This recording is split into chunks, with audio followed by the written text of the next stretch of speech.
You thought I'd lose? Now it's your turn to fall. The wrench slipped from my grease-stained fingers and clattered against the concrete floor of my garage at 11:47 p.m. I was lying under my beat-up Honda Civic, trying to fix the transmission leak that had been spilling fluid all over my driveway for 3 weeks when I heard my wife Marta's voice drifting through the thin walls. "You don't get to have an opinion about what I do because you're not my dad or my owner." Her tone was different, softer, intimate in a way she hadn't spoken to me in months. I rolled out from under the car, my back aching against the cold concrete. At 49, my body reminded me daily that my boxing days were 2 decades behind me. The garage was my sanctuary now, the only place in our modest suburban home where I could think clearly without Marta's cold shoulder freezing me out.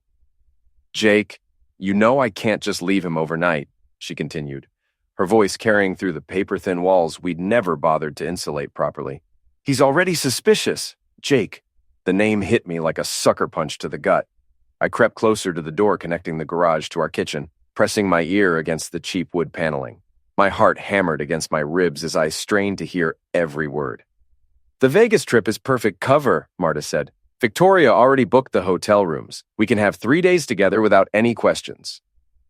Vegas. The girls' weekend she'd sprung on me yesterday, right after I'd made reservations at Romano's for our 20th wedding anniversary. 20 years of marriage, and she was planning to spend our anniversary in another man's bed. "I know, baby. I want this too. More than you know." Baby. She called him baby.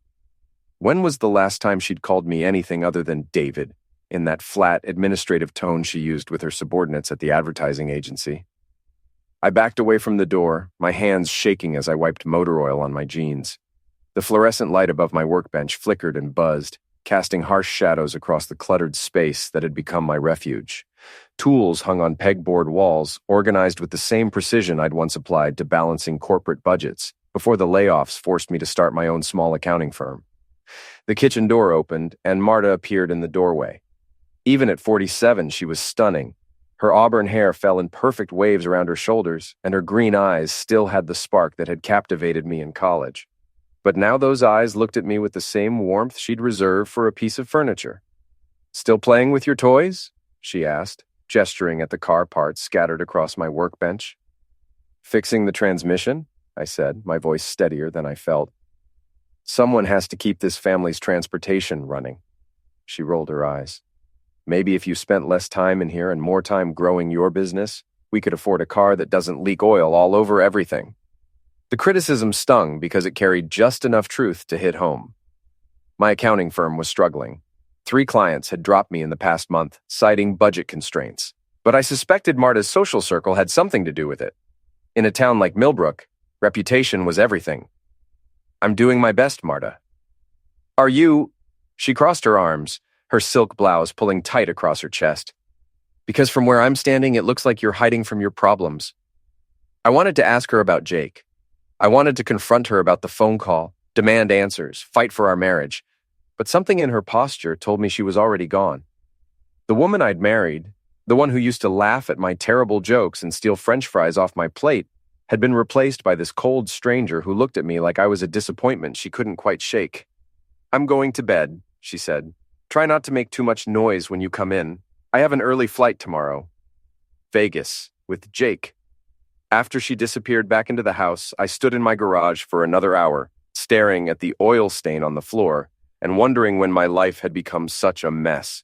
The anniversary dinner reservation at Romano's would go unused. The bottle of champagne I'd hidden behind my paint cans would stay unopened. 20 years of marriage, and I'd be spending our anniversary alone while my wife played house with another man.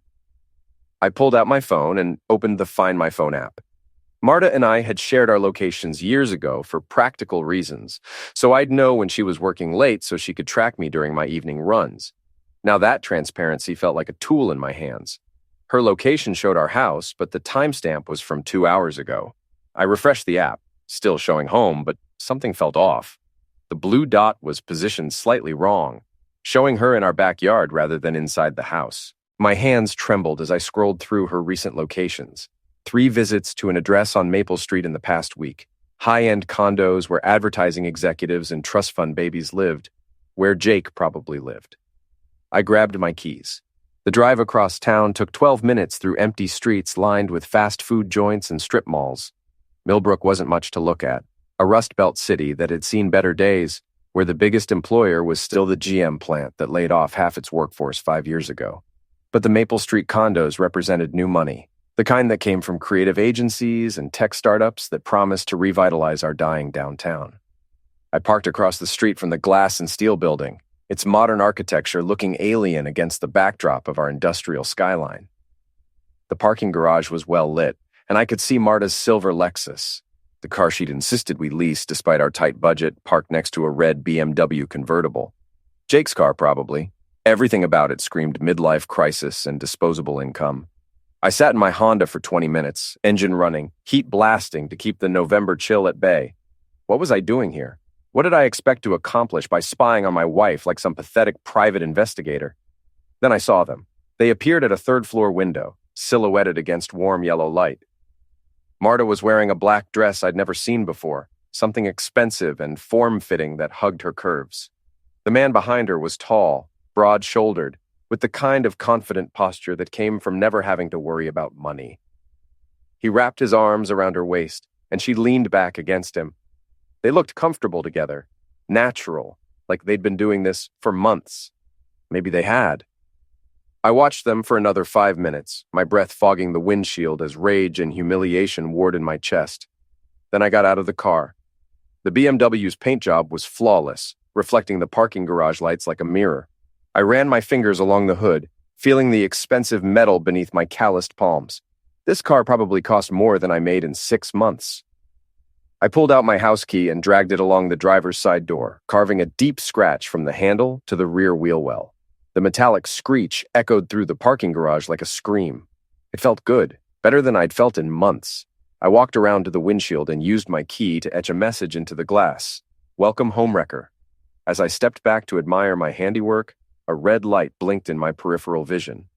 Security camera mounted on the concrete pillar directly above Jake's parking space. The lens was pointed straight at me. My blood turned to ice water. I'd been so focused on my rage that I'd forgotten about surveillance. In a building like this, everything would be recorded in high definition. I ran back to my car, hands shaking as I fumbled with the keys. The Honda's engine turned over on the third try, and I peeled out of the parking lot with my heart hammering against my ribs. By the time I got home, Marta's bedroom light was off. I sat in my garage until 3 a.m., drinking beer and staring at my tools, wondering if I'd just made the biggest mistake of my life. The next morning, Marta left for Vegas without saying goodbye. I watched from the kitchen window as she loaded her designer luggage into the Lexus, her movements quick and efficient. She was wearing dark sunglasses despite the overcast November sky, and she never once looked toward the house. My phone buzzed with a text from an unknown number. Saw your artwork last night. Impressive craftsmanship. We should talk. Jake had my number. Of course he did. Marta had probably given it to him months ago, maybe laughing about her pathetic husband who couldn't even afford to fix his car properly. I deleted the message and tried to focus on work. My home office was a converted bedroom that barely fit my desk and filing cabinets, but it was professional enough for video calls with clients. I had 3 appointments scheduled, which was more business than I'd seen all week. The first call was with Margaret Chen, who owned a small restaurant downtown. I'd been doing her books for 2 years, and she'd always been satisfied with my work. But today, her tone was different. David, I appreciate everything you've done for us, but we've decided to go with a larger firm, she said, not quite meeting my eyes through the computer screen. Someone with more resources. Margaret, if this is about cost, I'm willing to negotiate. It's not about money. She looked uncomfortable. We just think it's time for a change. The second call went the same way. Then the third. By noon, I'd lost 3 clients in 3 hours, each with the same vague explanation about needing more resources or a fresh perspective. I called Sam Rodriguez, my old boxing coach who now ran a gym downtown. Sam had always been straight with me, even when it hurt. Dave, you want the truth? Sam's gravelly voice carried the weight of 60 years of hard living. Word around town is that your wife's been stepping out. People talk, you know? And when they talk, they wonder if a man who can't keep his house in order can handle their business. The words hit me like a body blow. Who's talking, Sam? Does it matter? In a town this size, gossip spreads faster than the flu. You need to handle your business, one way or another. That evening, I drove to Murphy's Tavern, a dive bar on the east side where the drinks were cheap and the conversation was cheaper. I needed to be around people, even if those people were strangers who smelled like cigarettes and desperation. The bartender was a woman in her 50s named Rita, who'd been pouring drinks at Murphy's since before I was married. She had bleached blonde hair and kind eyes that had seen too much drama to be surprised by anything. "You look like heck, honey," she said, sliding a beer across the scarred wooden bar. "Wife troubles? Is it that obvious? Honey, I've been tending bar for 25 years. A man doesn't drink alone on a Tuesday night because his stock portfolio is doing well." I took a long pull from my beer. "How long does it take for everyone in town to know your business?" "In Millbrook? About 15 minutes?" Rita leaned against the bar, studying my face. "But here's the thing about gossip. It cuts both ways. People love to tear you down, but they love a comeback story even more." "What kind of comeback?" "That depends on what kind of man you are, I guess." I was halfway through my second beer when Victoria Walsh walked into Murphy's. I recognized her immediately. Marta's best friend, the self-appointed queen bee of their social circle. Victoria was the kind of woman who organized charity galas and book clubs with equal ruthlessness, using her husband's money and her own sharp tongue to maintain her position at the top of Millbrook's social hierarchy. She spotted me instantly and walked over with the predatory grace of a shark that had just picked up the scent of weakness. "David, what a surprise," she said, sliding onto the bar stool next to me. "I didn't expect to see you here." "It's a free country, Victoria." "Of course it is." She ordered a martini with the kind of specificity that made Rita roll her eyes. "I was just thinking about you today, actually, about how difficult this must be for you." "I don't know what you're talking about." Victoria's smile was sharp enough to cut glass. "Oh, honey, everyone knows about Marta and Jake. The question is, what are you going to do about it?" The beer in my stomach turned sour. "Everyone knows?"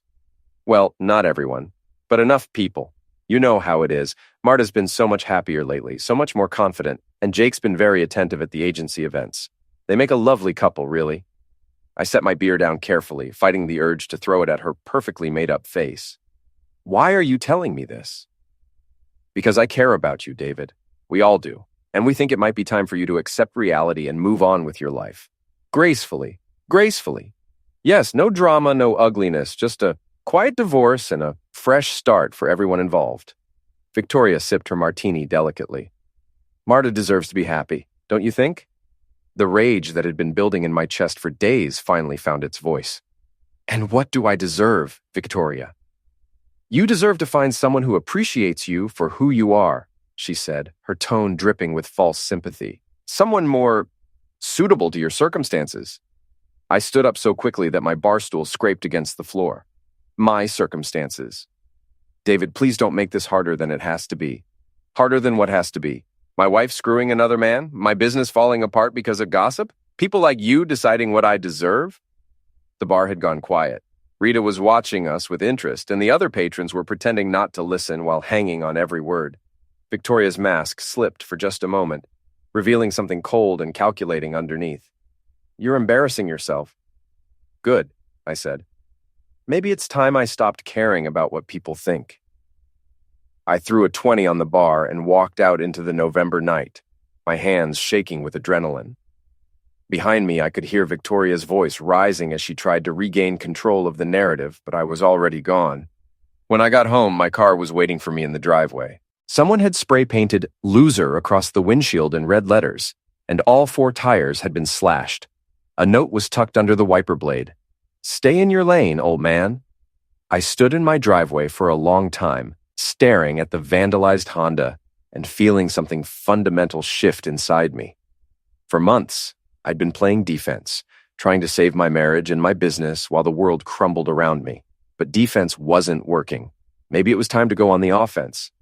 I pulled out my phone and scrolled through my contacts until I found the number I was looking for. Mrs. Geller, my 70-year-old neighbor, who knew everything that happened on our street and most of what happened in the rest of town. "Mrs. Geller, it's David from next door. I have a proposition for you." Mrs. Geller turned out to be a natural-born spy. Within 48 hours of our conversation, she'd provided me with a detailed dossier on Jake Morrison that would have impressed the FBI. Jake Morrison, age 42, creative director at Pinnacle Advertising, she read from her handwritten notes, sitting at my kitchen table with a cup of coffee and the satisfaction of a woman finally putting her nosiness to good use. Divorced 2 years ago, pays alimony to his ex-wife Sarah, who lives in Cleveland with their twin daughters, drives a red BMW, leases a condo on Maple Street for $3,200 a month, and has been seen entering and leaving Marta's office building at least 6 times in the past month. How did you find all this out? Mrs. Geller smiled. Honey, I've been collecting information about this town for 40 years. You just never asked the right questions before. She slid a manila envelope across the table. There's more. Jake's been having financial trouble since his divorce. His credit cards are maxed out, and he's behind on his alimony payments. Sarah Morrison is not a happy woman. I opened the envelope and found copies of court documents, credit reports, and what appeared to be screenshots from social media accounts. Mrs. Geller, how did you— My grandson teaches computer classes at the community center. Amazing what you can find online if you know where to look. The documents painted a picture of a man living well beyond his means. Jake's BMW was leased, his condo was rented, and his expensive lifestyle was funded entirely by credit cards and loans. He was drowning in debt while pretending to be successful enough to steal another man's wife.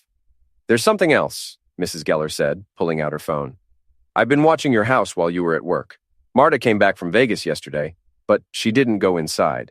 She sat in her car for 20 minutes making phone calls. Then Victoria Walsh showed up. She showed me a series of photos taken through her kitchen window. Marta and Victoria in heated conversation, Victoria gesturing angrily, Marta looking upset and defensive. They argued for about 10 minutes, Mrs. Geller continued. Then Victoria left, and Marta finally went inside, but she was crying. I studied the photos, trying to read the emotions on my wife's face. Even through the grainy cell phone images, I could see that she looked miserable. David, there's something else you should know, Mrs. Geller said, her voice gentler now. I've been thinking about this situation, and something doesn't add up. Marta's not the type to just throw away 20 years of marriage for some flashy man with a sports car. She's smarter than that. What are you saying? I'm saying maybe she's not the one calling the shots here. Maybe someone else is pulling the strings. That afternoon, I drove to Marta's office building. Pinnacle Advertising occupied 3 floors of a glass tower downtown, the kind of modern workspace that was supposed to inspire creativity and collaboration. I'd been there for company parties over the years, smiling and making small talk, while Marta showed me off like a moderately successful accessory. I parked across the street and waited. At 5:30, employees began streaming out of the building. I recognized several faces from those company parties. Young, ambitious people in expensive clothes who talked about disrupting markets and leveraging synergies while drinking wine that cost more than my monthly car payment. Jake appeared at 5:45, walking with the confident stride of a man who owned the world. He was even more impressive in person. Tall, broad-shouldered, with the kind of perfect hair that required professional maintenance. Everything about him screamed success, from his tailored suit to his Italian leather shoes. He was also talking on his phone, and he looked stressed. Sarah, please be reasonable, he said as he approached his BMW. The keyed scratch I'd left was still visible along the driver's side, though someone had tried to buff it out. I told you the check would be late this month. The agency's having cash flow issues? I rolled down my window to hear better. I don't care about your girlfriend, Jake continued. This has nothing to do with her. I'm just asking for 2 more weeks. His ex-wife was giving him heck about the alimony payments. Good. A man who couldn't take care of his own children had no business stealing someone else's wife.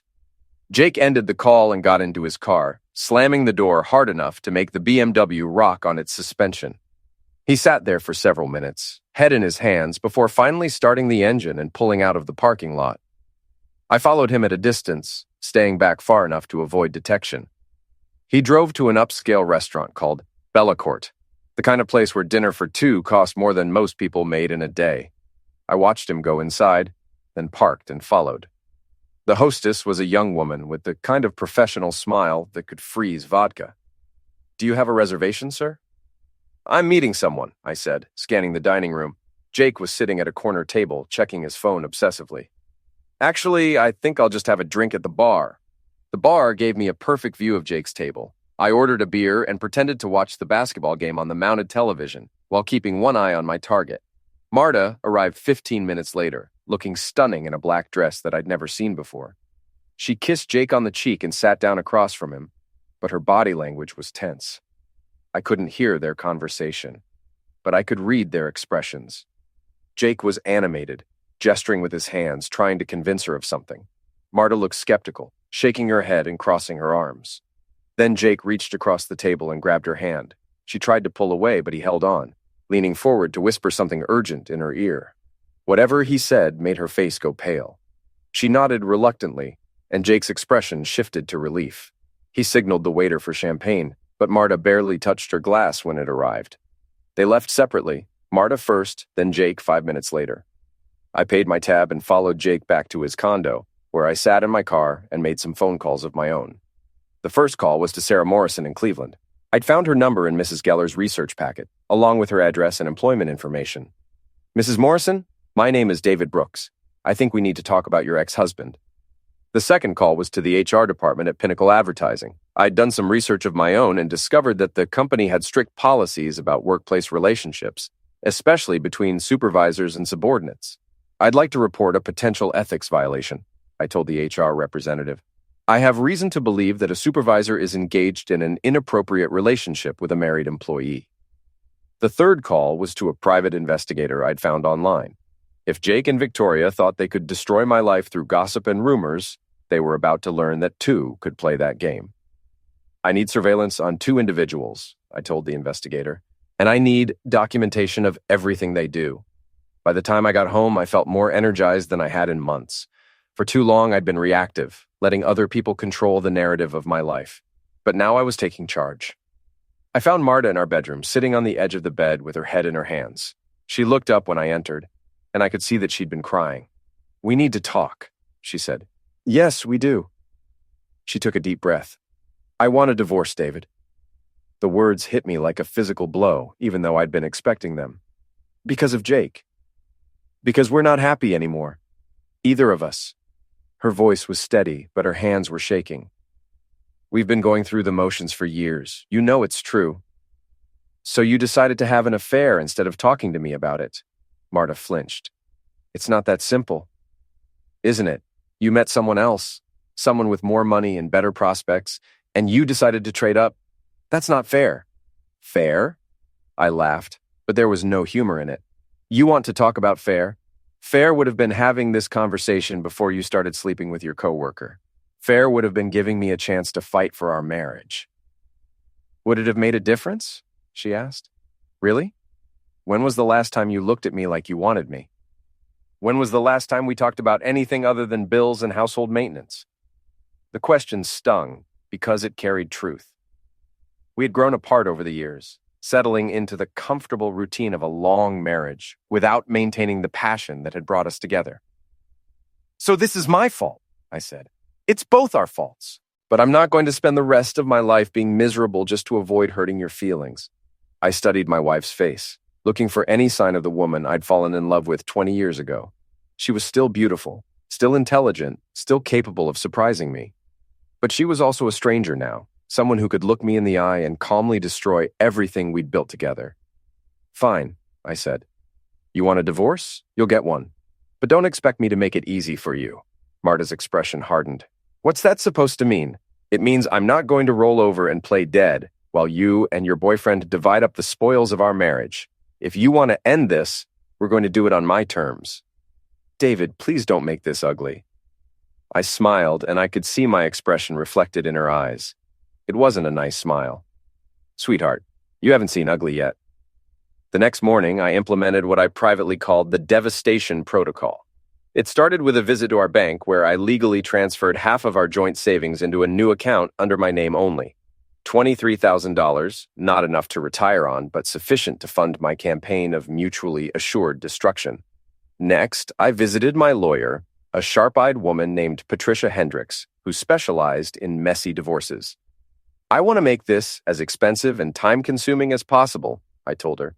"Every asset contested, every decision litigated. I want them drained of money and patience until they beg for mercy." Patricia raised an eyebrow. "That's going to cost you too, David." Probably more than you can afford. I'm not trying to win, Patricia. I'm trying to make sure everyone loses. She studied me for a moment, then nodded. I can work with that, but you should know that this approach tends to bring out the worst in people. Are you prepared for how ugly this might get? They started the ugly part. I'm just finishing it. From the lawyer's office, I drove to Sam's boxing gym. I hadn't been there in months, but Sam welcomed me back like I'd never left. You look different, he said, watching me wrap my hands. Focused. I am focused for the first time in years. I spent an hour working the heavy bag, rediscovering the rhythm and power that had once made me a decent amateur boxer. My body remembered the combinations, the footwork, the way to put my whole weight behind a punch. I was older now, softer around the middle, but the fundamentals were still there. Whatever you're planning, Sam said as I cooled down, make sure you're fighting smart, not just hard. What makes you think I'm planning anything? Sam grinned. Because I know that look. I've seen it on fighters who were about to do something either brilliant or stupid. Sometimes both. That afternoon, I put the next phase of my plan into motion. I'd spent hours researching Jake Morrison's background, and I'd discovered some interesting information about his employment history. He'd been fired from his previous job at a Chicago agency for inappropriate conduct with a subordinate. The details were sealed, but the pattern was clear. I called Pinnacle Advertising's HR department again, this time with more specific information. I have documentation showing that Jake Morrison was terminated from his previous position due to serious misconduct, I told the HR representative. I think you should also know that he's currently involved in an inappropriate relationship with a married employee. Can you provide proof of these allegations? I'm sending you a package with everything you need. Photos, witness statements, documentation of their relationship. I think you'll find it very interesting. The package I sent contained photos from the private investigator showing Jake and Marta together at various locations, copies of hotel receipts from their Vegas trip, and a detailed timeline of their affair. I also included the court documents from Jake's divorce, which mentioned adultery and inappropriate workplace conduct as contributing factors. While I waited for that bomb to explode, I turned my attention to Victoria Walsh. Mrs. Geller's research had revealed some fascinating information about Marta's best friend, including the fact that she was heavily in debt despite her wealthy appearance. Victoria's husband had lost his job 6 months ago, and they'd been living on credit cards and loans ever since. Their house was in foreclosure, their cars were about to be repossessed, and Victoria was desperate to maintain the illusion of prosperity that kept her at the top of Millbrook's social hierarchy. I made some calls to mutual acquaintances, carefully planting seeds of information about Victoria's financial troubles. I mentioned seeing her at the unemployment office, suggested that her husband's consulting business was probably a cover for being jobless, and wondered aloud why they'd been selling jewelry and furniture. In a town like Millbrook, gossip traveled at the speed of light. Within 24 hours, Victoria's carefully constructed image began to crumble. But the most satisfying part of my plan was still to come. I'd discovered that Jake owed his ex-wife Sarah over $15,000 in back alimony, and that she'd been threatening to take him back to court. Sarah Morrison was a nurse in Cleveland, working double shifts to support their twin daughters, while her ex-husband spent money on fancy dinners and hotel rooms with his new girlfriend. I called Sarah and offered to pay her legal fees if she wanted to pursue aggressive collection of the alimony debt. "Why would you do that?" she asked, suspicious. "Because Jake Morrison is sleeping with my wife, and I want to make his life as complicated as possible," I said. "Your daughters deserve their support payments, and I'm in a position to help you get them."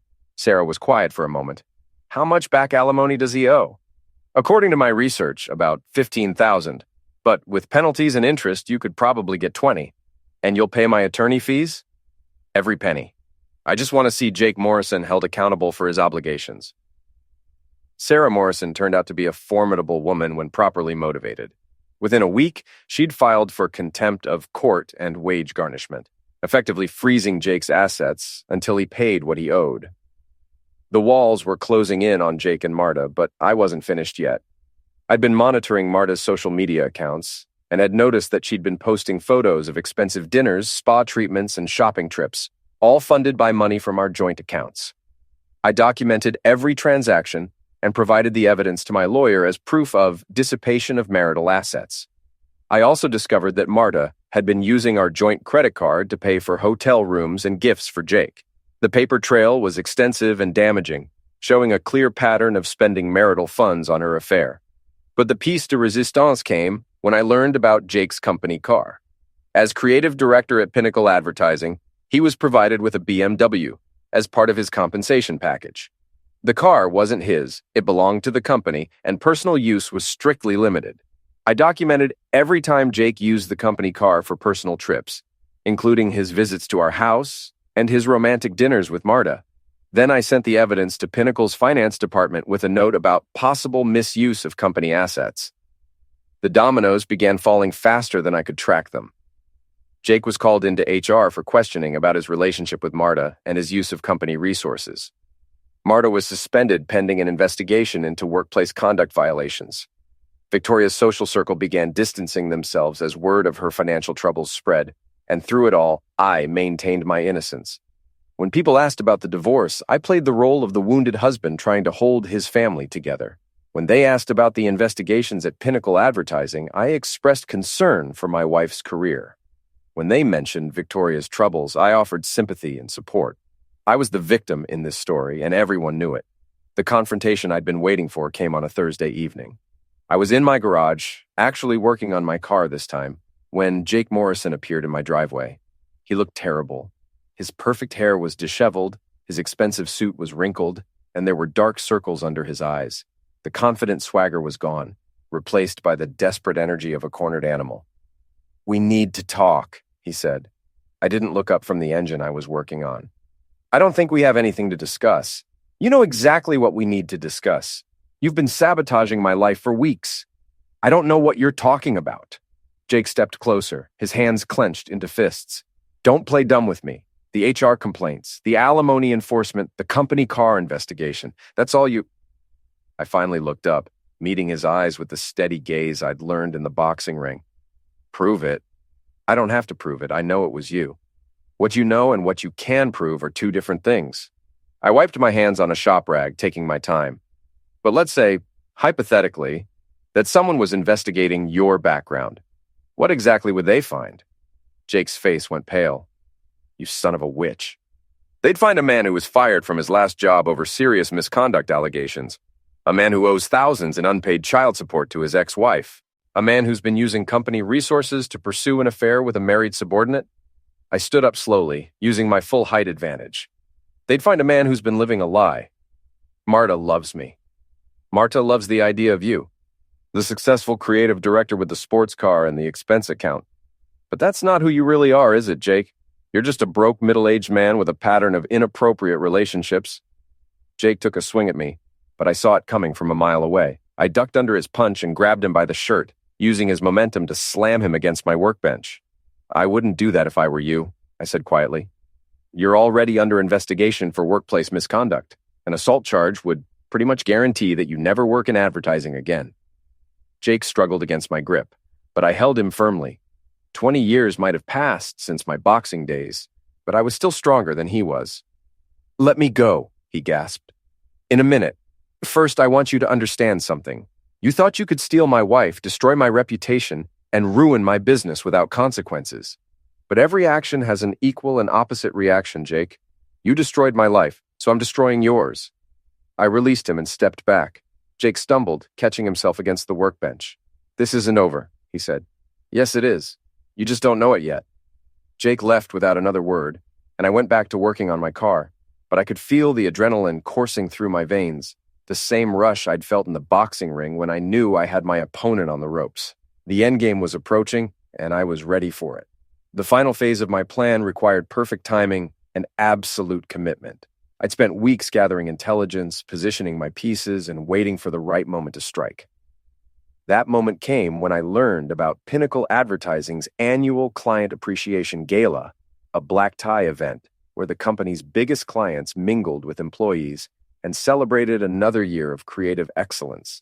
Marta had mentioned the gala months ago, back when we were still pretending our marriage was salvageable. She'd bought an expensive dress and made appointments for hair and makeup, treating it like the social event of the season. Even after everything that had happened, she was still planning to attend.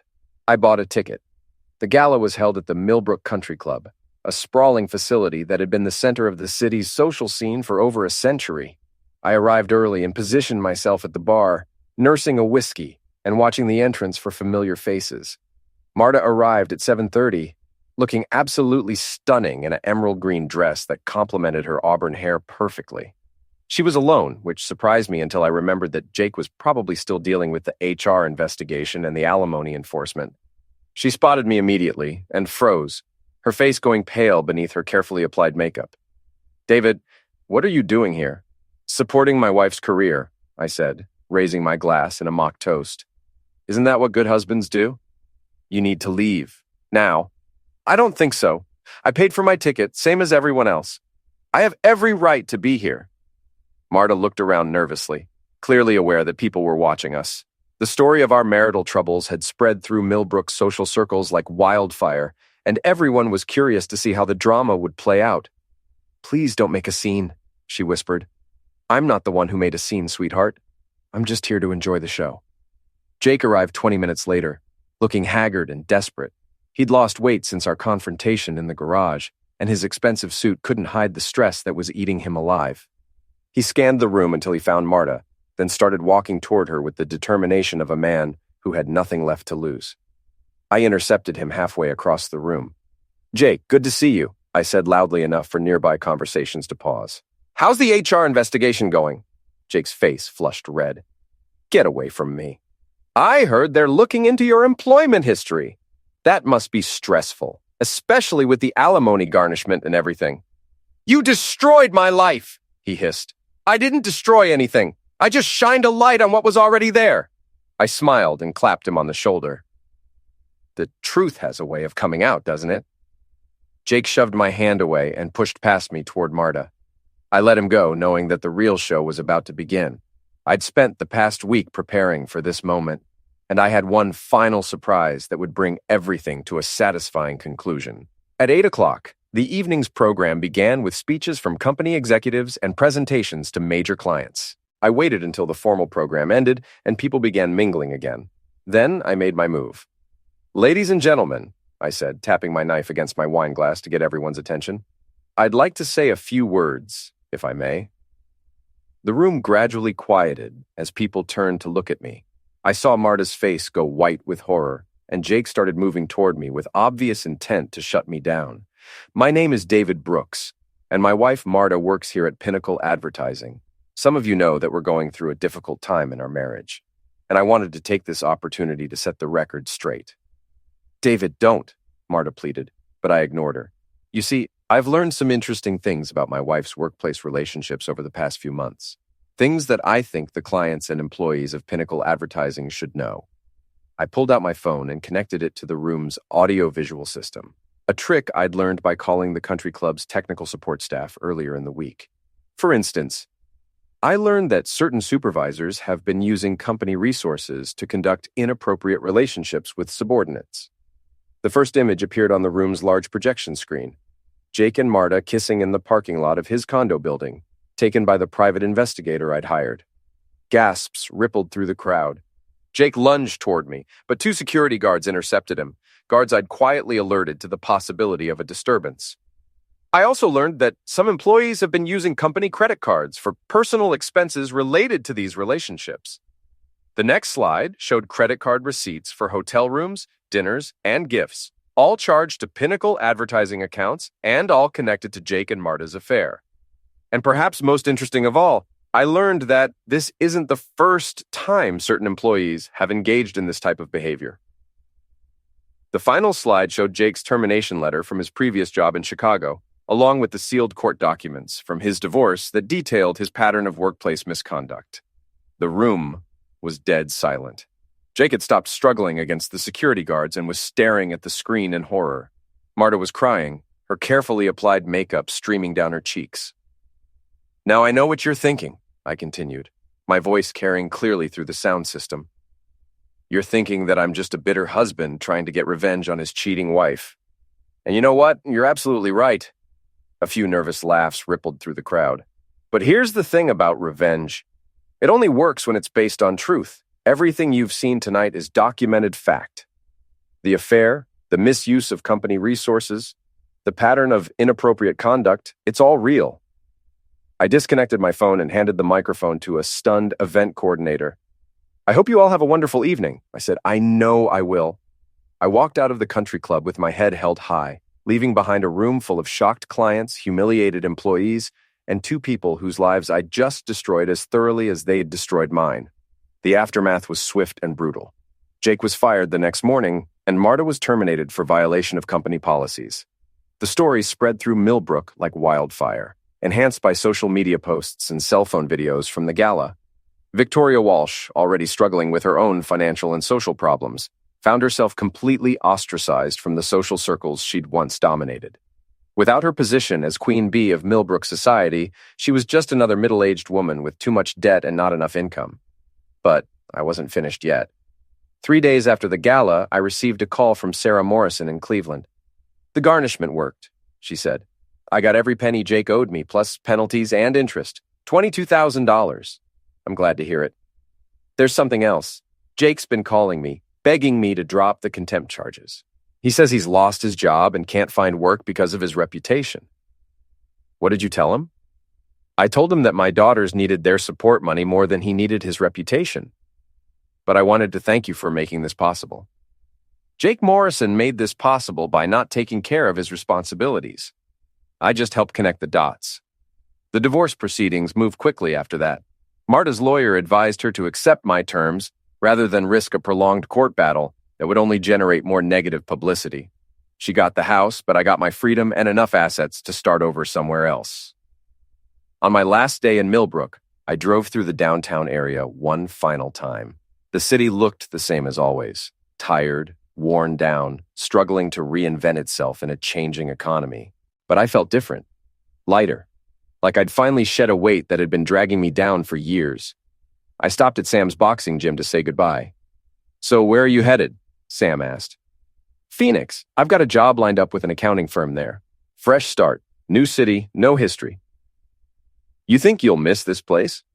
I looked around the gym, taking in the familiar sights and smells that had been my refuge during the darkest period of my life. "I'll miss some things," I said, "but not enough to stay." Sam nodded. "You did what you had to do, Dave. Maybe it wasn't pretty, but sometimes pretty doesn't get the job done." "No regrets?" "None. They wanted to destroy you without consequences. You showed them that every action has an equal and opposite reaction." I shook Sam's hand and walked out of the gym for the last time. My Honda was loaded with everything I owned that mattered: clothes, books, tools, and a few photographs from happier times. The transmission leak had been fixed, and the engine was running smoothly. It wasn't much to look at, but it would get me where I needed to go. As I drove out of Millbrook, I thought about the past few months and everything that had happened. I'd lost a marriage, a business, and a life that I'd spent 20 years building. But I'd also discovered something important about myself, that I was stronger and more resourceful than I'd ever imagined. Marta, Jake, and Victoria had underestimated me. They'd seen a middle-aged accountant with a failing business and a broken marriage, and they'd assumed I would quietly accept whatever they decided to do to me. They'd been wrong. I reached the city limits and saw the sign that marked the edge of Millbrook's jurisdiction. In my rearview mirror, I could see the skyline of the city that had been my home for 2 decades. Soon, it would just be a memory. I pressed down on the accelerator and drove toward the horizon, leaving behind the wreckage of my old life and heading toward whatever came next. They'd wanted a villain, and I'd given them one. But now the show was over, and it was time for the villain to disappear into the sunset. The road ahead was empty and full of possibilities.